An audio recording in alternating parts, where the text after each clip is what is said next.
Hi, vibe വിത്ത് Teresa ഫാമിലിയുടെ പുതിയൊരു വീഡിയോയിലേക്ക് എല്ലാവർക്കും സ്വാഗതം. ആദ്യം തന്നെ ഞാൻ എന്നെ പരിചയപ്പെടുത്താണ്. എൻ്റെ പേര് തെരേസ എന്നാണ്. ഞാനൊരു തൃശ്ശൂർക്കാരിയാണ് കേട്ടോ. പിന്നെ എന്താ പറയുക, നല്ലൊരു ഫാമിലി വീഡിയോ അങ്ങനെയാണ് ഞാൻ ഉദ്ദേശിക്കുന്നത്. നമ്മുടെ ഡെയിലി ലൈഫിൽ നടക്കുന്ന കാര്യങ്ങൾ, സന്തോഷമായിട്ടുള്ള കാര്യങ്ങൾ നിങ്ങളുമായിട്ട് പങ്കുവയ്ക്കാനാണ് ഞാൻ ഈ ഒരു യൂട്യൂബ് ചാനൽ തുടങ്ങിയിട്ടുള്ളത്. അപ്പം നിങ്ങളുടെ പൂർണ്ണമായിട്ടുള്ള സപ്പോർട്ട് എനിക്ക് ആവശ്യമാണ്. അപ്പം ഞാൻ ആദ്യമായിട്ട് ഈ ഒരു ചാനലിൽ പോസ്റ്റ് ചെയ്യാൻ പോകണം. നമ്മുടെ ഈസ്റ്റർ കഴിഞ്ഞല്ലോ. അപ്പോൾ ആ ഈസ്റ്ററിൻ്റെ കുറച്ച് വിശേഷങ്ങളാണ് ഞാൻ ഈ ഒരു വീഡിയോയിൽ ഷെയർ ചെയ്യുന്നത്. അപ്പോൾ നമുക്കത് കണ്ടിട്ട് വരാം അല്ലേ. കൂട്ടി വെച്ചിട്ട് വയലേക്ക് അങ്ങനെ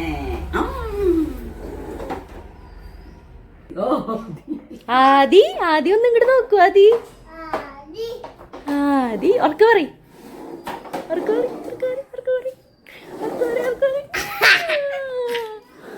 അപ്പോൾ അതാ ചായകുടി പരിപാടികളൊക്കെ കഴിഞ്ഞിട്ട് നാളത്തേക്കുള്ള വെള്ളയപ്പത്തിന് അരച്ച് വെക്കാൻ പോവാണ് കേട്ടോ. ബ്രാഹ്മിൺസിൻ്റെ പാലപ്പ മിക്സാണ് എടുത്തിരിക്കുന്നത്. ആ ഒരു പൗഡർ മിക്സിയുടെ ജാറിനകത്തേക്ക് ഇടുക. കുറച്ച് വെള്ളം, അതുപോലെ തന്നെ പഞ്ചസാര, ഉപ്പ്. ഞാൻ പിന്നെ കുറച്ച് പാൽ ഒഴിക്കും കേട്ടോ. നമ്മുടെ സാധാരണ പാല് ഒഴിക്കും. അതും കൂടി ഒഴിച്ച് മിക്സിയുടെ ജാറിലിട്ടൊന്ന് അടിച്ചെടുക്കുക. എന്നിട്ട് ഒരു അരമണിക്കൂർ പൊന്താൻ വയ്ക്കുക. അപ്പോൾ തന്നെ നല്ല രീതിയിൽ അത് പൊന്തി വരും കേട്ടോ. ഇനി ഞാൻ അടുത്തത് ചെയ്യുന്നത് ചിക്കൻ റോസ്റ്റിലേക്കുള്ള സബോള അരിഞ്ഞുകൊണ്ടിരിക്കുകയാണ്. ചിക്കൻ റോസ്റ്റിലേക്ക് വേണ്ടത് സബോള, ഇഞ്ചി, വെളുത്തുള്ളി, പച്ചമുളക്, വേപ്പില, ഇതൊക്കെ നന്നായി അരിഞ്ഞെടുക്കുക.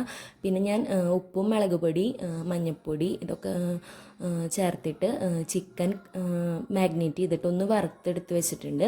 പിന്നെ ആവശ്യമുള്ളത് നാളികേരപ്പാലാണ്. അത് 1-ാം പാലും വേണം, 2-ാം പാലും വേണം കേട്ടോ. പിന്നെ ഇതാ ഞാൻ ഈ സബോളയും കാര്യങ്ങളൊക്കെ നല്ല രീതിയിലൊന്ന് മൊരിച്ചുകൊണ്ടിരിക്കുകയാണ്.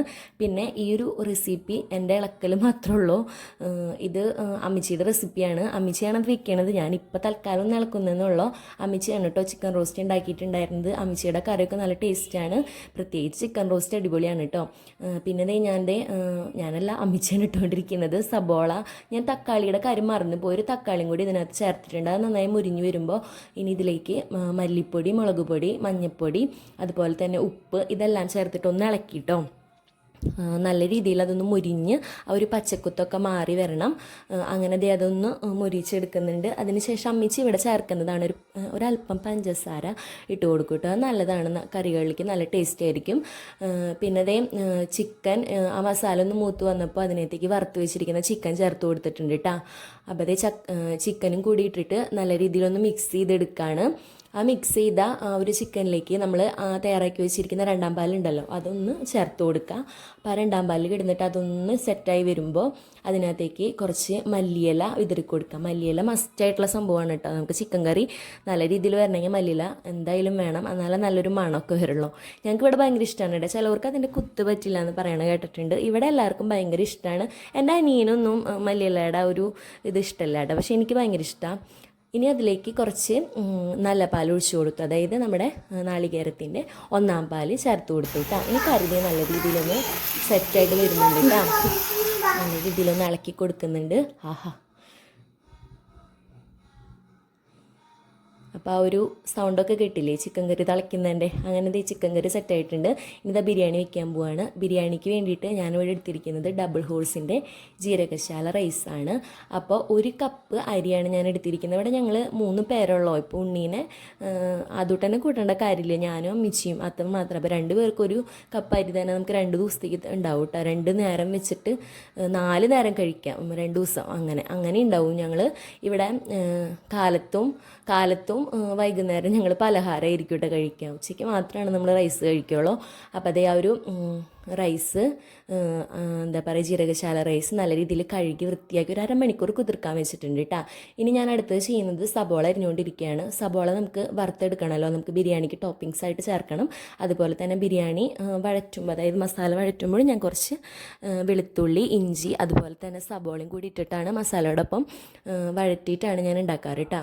അപ്പോൾ അതും കൂടി അരിഞ്ഞ് സെറ്റാക്കിയിട്ടുണ്ട്. ഇനിയിത് ഞാൻ സബോള വറുക്കാനായിട്ടുള്ള പാത്രം, ഒരു ചീഞ്ചട്ടി അടുപ്പത്ത് വെച്ചിട്ട് അതിനകത്തേക്ക് സൺഫ്ലവർ ഓയിലാണ് കേട്ടോ ഒഴിച്ചു കൊടുക്കുന്നത്. നമുക്ക് വെളിച്ചെണ്ണയിലേക്കാളും നല്ലത് സൺഫ്ലവർ ഓയിലായിരിക്കും. അങ്ങനെ ഞാൻ ദേ സൺഫ്ലവർ ഓയിൽ ഒഴിച്ച് അത് തിളച്ച് വന്നപ്പോൾ സബോള നല്ല നൈസായിട്ട് അരിഞ്ഞ സബോളയാണേ. അപ്പോൾ അത് ചേർത്ത് കൊടുത്തു. ഇനി നമുക്ക് വെയിറ്റ് ചെയ്യാം, കുറച്ച് നേരം എടുക്കും ഇതൊന്ന് ഗോൾഡൻ ആയിട്ട് അല്ല ബ്രൗൺ കളറായിട്ട് വരാനായിട്ട്. നല്ലൊരു കളർ വരുമ്പോൾ നമുക്കിത് കോരിയെടുക്കാം കേട്ടോ. അപ്പോൾ അതേ നല്ല രീതിയിൽ മുരിഞ്ഞൊക്കെ വന്നിട്ടുണ്ട്. അപ്പം ഞാൻ ദേ ഒരു പാത്രത്തിലേക്ക് അത് മാറ്റുകയാണ് കേട്ടോ. സബോള ദേ മാറ്റി വെച്ചു. ഇനി നമുക്കിതിനകത്തേക്ക് വേണ്ടത് നമ്മുടെ കാഷ്നട്ടാണ് കേട്ടോ. കാഷ്യൂസ് മസ്റ്റായിട്ട് വേണം. പിന്നെ ഇവിടെ ഞങ്ങൾ മുന്തിരി ചേർക്കാറില്ല, ഞങ്ങൾക്ക് ഇഷ്ടമില്ല. എനിക്കായാലും അമ്മച്ചിക്കായാലും അതിൽ ആ ഒരു പുളിപ്പരസം വരുന്നത് ഇഷ്ടമില്ല. അതുകൊണ്ട് ഞങ്ങൾ മുന്തിരി ചേർക്കാറില്ല. പക്ഷെ മറ്റുള്ളവരൊക്കെ ചേർക്കും. അപ്പം നിങ്ങൾക്ക് ഇഷ്ടമാണെങ്കിൽ നിങ്ങൾക്ക് ചേർക്കാം. അപ്പോൾ അതേ കാഷ്യൂം കൂടി ഇട്ട് കൊടുത്തിട്ടുണ്ട്. അതേ നല്ല രീതിയിലൊന്ന് മുരിഞ്ഞ് വരുമ്പോൾ നമുക്ക് സബോള മുരിഞ്ഞ ആ ഒരു പരിവായിട്ട് വരുമ്പോൾ നമുക്ക് അതും മാറ്റി വയ്ക്കാം കേട്ടോ. നമുക്കും സബോള മാറ്റി വെച്ചിരിക്കുന്ന ആ പാത്രത്തിലേക്ക് തന്നെ ഇതും ഇട്ട് കൊടുക്കാം. അങ്ങനെ ദേ നമ്മുടെ ടോപ്പിങ്സിന് വേണ്ട സബോള, കാഷ്നട്ട് അതൊക്കെ റെഡി ആയിട്ടുണ്ട്. ഇനി നമുക്ക് ബിരിയാണിയുടെ പണിയിലേക്ക് കിടക്കാം. ഒരു 2-3 ഏലക്ക, ബേ ലീഫ്, അതുപോലെ തന്നെ കറുവപ്പട്ട, ഗ്രാമ്പു, അങ്ങനത്തെ ഐറ്റംസ് കുറച്ച് മതി കേട്ടോ, വല്ലാണ്ട് ആ കുത്തു വേണ്ട. ഒക്കെ 2 എണ്ണം വെച്ച് അങ്ങനെ ഇട്ട് കൊടുക്കുക. അതിന് ശേഷം പിന്നെ നമ്മൾ ചേർക്കുന്നത് കുറച്ച് ഒരു 3-4 അല്ലി വെളുത്തുള്ളി, ഒരു ഫ്ലേവറിന് വേണ്ടി മാത്രം 3-4 അല്ലി വെളുത്തുള്ളി, കുറച്ച് ഒരു 2-3 പച്ചമുളക്, പിന്നെ ഒരു ചെറിയൊരു കഷ്ണം ഇഞ്ചി, ഇതും കൂടി ചേർത്ത് നല്ല രീതിയിൽ ഇളക്കി കൊടുക്കുക. അതിന് ശേഷം ഒരു അര സബോള ഞാനിവിടെ എടുത്തിട്ടുള്ളൂ കേട്ടോ.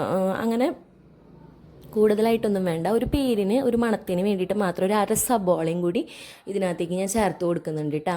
അതും നല്ല രീതിയിലൊന്ന് അങ്ങനെ ഭയങ്കരമായിട്ട് ബ്രൗൺ കളറല്ല, ഒന്ന് വഴഞ്ഞ് വരുമ്പോഴാണ് നമ്മൾ ബാക്കിയുള്ള കാര്യങ്ങളൊക്കെ ചെയ്ത് കൊടുക്കുന്നത്. അപ്പോൾ നമ്മളിത് വെയിറ്റ് ചെയ്തുകൊണ്ടിരിക്കുകയാണ്. സബോള ഞാൻ ഇപ്പോൾ ഇടുന്നുള്ളൂ കേട്ടോ, ഞാൻ മറന്നുപോയി ആദ്യം ഇടാനായിട്ട്. അപ്പോൾ സബോള ഇട്ട് അത് നല്ല രീതിയിലൊന്ന് ബ്രൗൺ കളർ ആവണ്ട, ഒന്ന് ആ ഒരു പച്ചമണം മാറുന്നത് വരെ ഒന്ന് വഴറ്റിയെടുക്കുക. അതിന് ശേഷം ഞാൻ ദേ ബിരിയാണിയുടെ ആ ഒരു വെള്ളത്തിലിട്ട് വെച്ചിട്ടുണ്ടായിരുന്ന റൈസ് ഉണ്ടല്ലോ, അത് ഒന്ന് ഊറ്റിയിട്ട് ആ വെള്ളമൊക്കെ ഒന്ന് കളഞ്ഞിട്ട് അതും ഈ ഒരു കൂട്ടിലേക്ക്, ആ ഒരു മസാല കൂട്ടിലേക്ക് ഇട്ട് കൊടുത്തിട്ടുണ്ട്. ഈ അരി ഒന്ന് വറുത്തെടുക്കുക, അത് നല്ല രീതിയിൽ ഹെൽപ്പ് ചെയ്യും. എന്തിനാണെന്ന് വെച്ച് കഴിഞ്ഞാൽ ഒട്ടിപ്പിടിക്കാണ്ടിരിക്കാൻ വേണ്ടിയിട്ട് നമ്മളിങ്ങനെ ചെയ്യുന്നത് ഹെൽപ്പാവും കേട്ടോ. അപ്പോൾ ഈ ഒരു അരി ഒന്ന് പൊട്ടി ഒന്ന് പൊട്ടണ ഒരു സൗണ്ട് കേൾക്കും. അപ്പോൾ അങ്ങനെ ആ സമയം വരെ ഒന്ന് ഇളക്കി കൊടുക്കുക, വല്ലാണ്ട് കരിക്കൊന്നും ചെയ്യരുത് കേട്ടോ. പിന്നെ ഞാൻ 1 കപ്പ് അരിക്ക് 2 കപ്പ് വെള്ളം എന്നുള്ള രീതിയിലാണ് ഒഴിച്ചു കൊടുത്തിരിക്കുന്നത്. അപ്പോൾ ഞാൻ 2 കപ്പ് വെള്ളവും 1 ഗ്ലാസ് നമ്മൾ വെള്ളം കുടിക്കുന്ന ഗ്ലാസ് ഉണ്ടല്ലോ, അതിൽ കുറച്ച് ആ 1 ഗ്ലാസ് പാലും കൂടി ഒഴിച്ചിട്ടുണ്ട്. നമ്മുടെ സാധാരണ മിൽമ പാൽ 1 ഗ്ലാസ് ഒഴിച്ചിട്ടുണ്ട്. അത് നന്നായിട്ട് തിളച്ച് വറ്റി വന്ന സമയത്താണ് നമ്മളിനി ദം ചെയ്യാൻ പോവുകയാണ്. അപ്പോൾ നമ്മളൊരു ചപ്പാത്തി ഉണ്ടാക്കണ തട്ടുണ്ടല്ലോ, അത് നമ്മൾ സ്റ്റൗവിൻ്റെ മുകളിൽ വെച്ചിട്ട് അതിൻ്റെ മുകളിലാണ് ബിരിയാണി പോട്ട് വയ്ക്കുന്നത്. ഇനി നമുക്കിത് ദം ചെയ്തെടുക്കാം. അപ്പോൾ അതിന് മുന്നായിട്ട് നമുക്ക് ടോപ്പിങ്സ് ചെയ്യാം.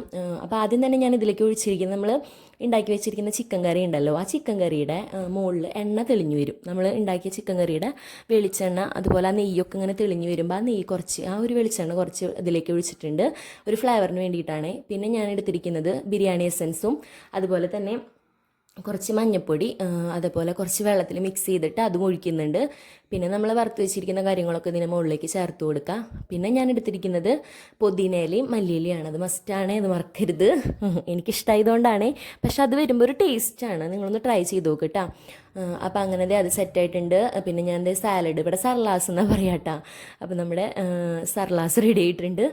അപ്പോൾ ഞാനൊക്കെ ടേബിളിലേക്ക് എടുത്ത് വെച്ചു. പിന്നെ അമ്മച്ചിക്ക് ഇവിടെ പല്ലുവേന ആയതുകൊണ്ടേ ബീഫ് കഴിക്കിച്ചിരി ബുദ്ധിമുട്ടാണ്. അപ്പോൾ അമ്മച്ചി പറഞ്ഞു കട്ട്ലേറ്റ് ഉണ്ടാക്കാമെന്ന്. അങ്ങനെ ഞങ്ങൾ കുറച്ച് കട്ട്ലേറ്റും ഉണ്ടാക്കി എടുത്തിട്ടുണ്ട്, ബീഫ് ഫ്രൈയും വെച്ചിട്ടുണ്ട്. പിന്നെ സർലാസ്, അച്ചാർ, മുട്ട പുഴുങ്ങിയത്. അങ്ങനെ ആദുട്ടനും കഴിച്ചുകൊണ്ടിരിക്കുകയാണ്. ആദുട്ടന് ടിവിയുടെ മുന്നിലിരുന്നാൽ കഴിക്കുള്ളൂ, അവൻ്റെ ഒരു കാർട്ടൂൺ ഉണ്ട്, അവൻ വിളിക്കുന്ന കുത്താല. അപ്പോൾ അതും കണ്ട് അവനും അവിടെ ഇരുന്ന് കഴിക്കുന്നുണ്ട്. അപ്പോൾ ഞാനും അമ്മച്ചിയും ഇങ്ങനെ ഡൈനിങ് ടേബിളിൽ ഇരുന്നിട്ട് കഴിക്കാൻ പോവാണ്. അമ്മച്ചി നല്ല മഴയുള്ള റൈസാണ് എനിക്ക് പറയും കേട്ടോ. സോഫ്റ്റ് എന്ന് പറയുന്നത്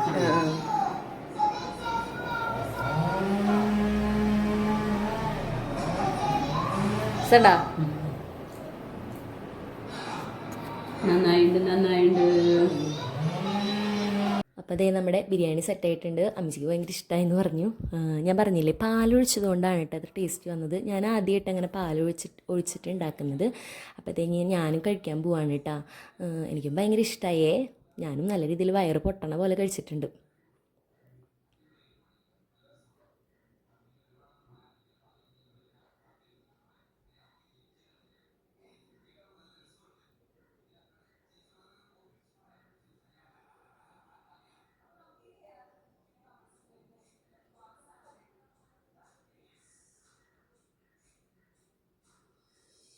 അപ്പോൾ അതാ എന്നോട് അമ്മച്ചി ചോദിക്കുന്നുണ്ട് ഇഷ്ടമായോ. അപ്പം ഞാൻ പറഞ്ഞു എനിക്ക് നല്ല ഇഷ്ടമായി എന്ന് പറഞ്ഞു. അങ്ങനെ ഞാനും നല്ല രീതിയിൽ ഫുഡൊക്കെ കഴിച്ചു. എൻ്റെ മോൻ ദേ ബിരിയാണി കഴിച്ച്, അവൻ ബിരിയാണി ഒന്നും കഴിക്കണില്ല കേട്ടോ. അവന് ഞാൻ വാരി കൊടുക്കണം, എന്നാലും അവൻ റൈസ് ഐറ്റംസ് കഴിക്കുള്ളൂ, അവൻ തന്നെ കഴിക്കില്ല. അവൻ പിന്നെ കഴിച്ചത് ചിക്കനാണ് കേട്ടോ, അത് കിടന്ന് കഴിക്കും. അപ്പോൾ എല്ലാവരും ഞങ്ങളുടെ ഈസ്റ്റർ വിശേഷങ്ങൾ കണ്ടുവല്ലോ അല്ലേ. അപ്പോൾ ഈ ഒരു വിശേഷം നിങ്ങൾക്ക് ഇഷ്ടപ്പെട്ടു, ഞങ്ങളുടെ വീഡിയോസ് ഇഷ്ടപ്പെടുന്നുണ്ടെങ്കിൽ വൈബ് വിത്ത് തെരേസ എന്ന ഫാമിലിയുടെ കൂടെ വൈബാവാൻ നിങ്ങൾ ആഗ്രഹിക്കുന്നുണ്ടെങ്കിൽ ഈ ഒരു ചാനൽ സബ്സ്ക്രൈബ് ചെയ്യാനും നമ്മളിനെ സപ്പോർട്ട് ചെയ്യാനും മറക്കരുത് കേട്ടോ. പിന്നെ നിങ്ങളുടെ സജഷൻസൊക്കെ കമൻറ്റ് ബോക്സിൽ ഒന്ന് രേഖപ്പെടുത്തണേ. അപ്പോൾ അടുത്ത നല്ലൊരു വീഡിയോ ആയിട്ട് വീണ്ടും കാണാം. ബൈ.